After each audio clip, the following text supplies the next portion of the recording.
So it's going to be a 3-person show with John Lees, who's taught at the studio school for a long time. He's a really great artist. He shows with Betty Cunningham Gallery.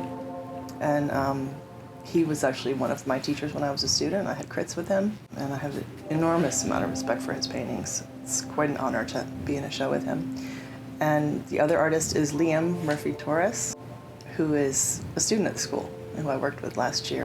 So that would be a really nice kind of 3-part show of 3 different artists who've been involved with the studio school in different ways.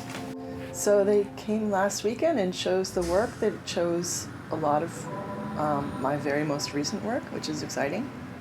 So I think it'll hang together well because it's sort of nothing earlier than the summer, really. There's some interiors from my house in Brooklyn, and there's one room in particular. I've done a lot of paintings in this room where there's it sort of faces west, so the sun sets and casts light into the room through these lace curtains, and there's patterns on the wall, and that's something I've been thinking about a lot, how light enters a room and transforms a space, and sometimes it prints little movies as it moves around, which it does in the afternoon in this room in our house. So this is this watercolor made for this painting. Basically to get the sense of the intervals, shapes, and the color masses. There's a lot of challenge to the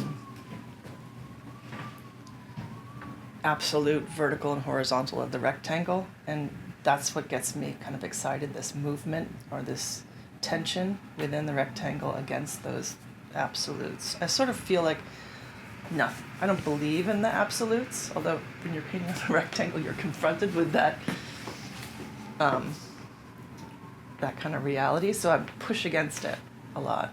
You could see that in the little painting there of a woman at the window with a curtain, that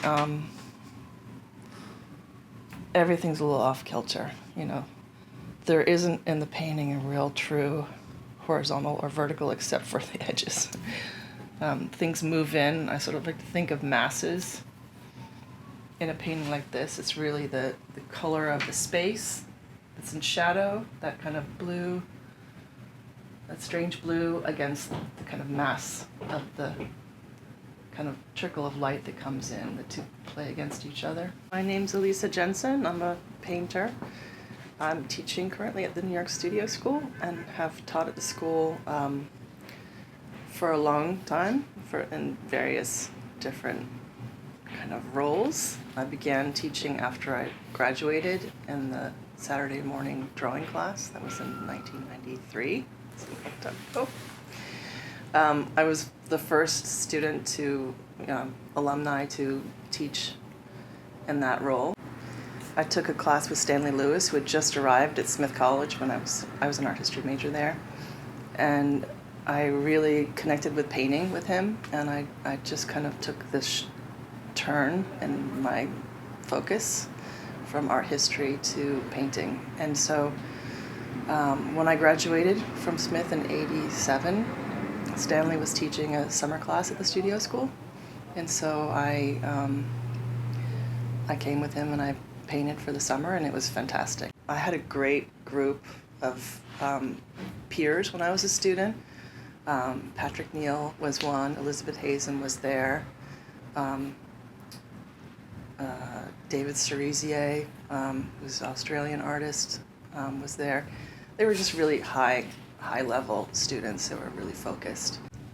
I hear from people, and they're very interested in what's happening at the studio school. They seem to have a new curiosity. I think it's because painting has been ascending, and it's been a place where people are really learning about painting and learning about drawing, and kind of focused on that in such an intense way. I think it helps that a lot of recent graduates have started to have very successful careers. When I was a student, we were told, ambition for the art, not for the career. You shouldn't think about that. You just got to think about your painting. And I think that's great we should be thinking about. That should be the, if the work is hollow, you could have a career, but how long is it gonna go on? So I think that part is very important, but also I think it's important for artists to show their work, because I think having the work out in the world connects you with people, and you get responses to your work. And I'm not saying about just commercially, like people buying your work. I think it's just having eyes on your work and, having it out there in the world makes you more of part of a community of artists. And I think one of the great things about being in New York City that, although sometimes I wish I were in the boondocks by myself in a barn painting, it is kind of exciting to have that connection with the community of artists. People go see your shows, you go see their shows.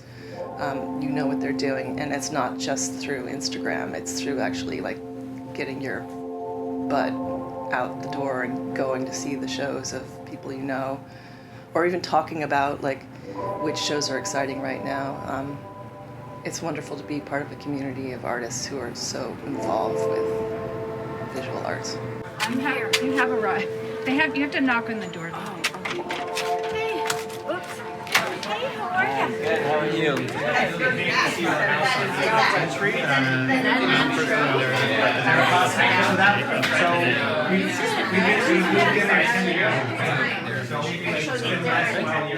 Didn't want to do